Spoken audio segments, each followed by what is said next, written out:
All right, guys, update on the STX30 John Deere. The gas tank was full of varnish. In fact, I can still smell it now. So I took the whole gas tank off.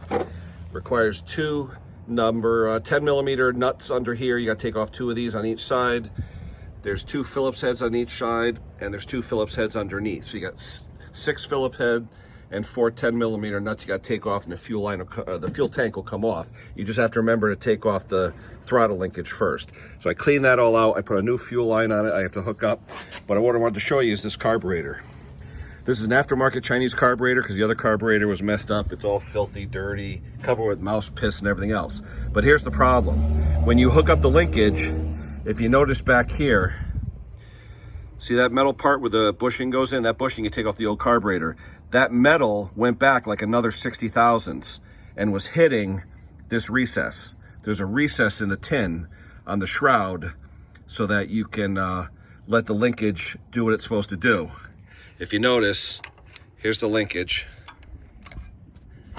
And when you hit the throttle, see how it goes back and forth?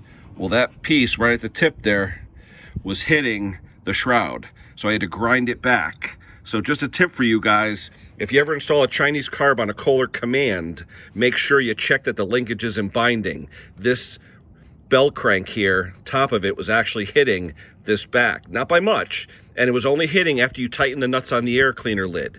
If you did it loose, it worked fine. Once you put pressure on it, it actually hit and it wouldn't allow the throttle to move. So just a tip for you guys. We'll get back to you soon on this build. Hopefully we'll be done soon. Thanks.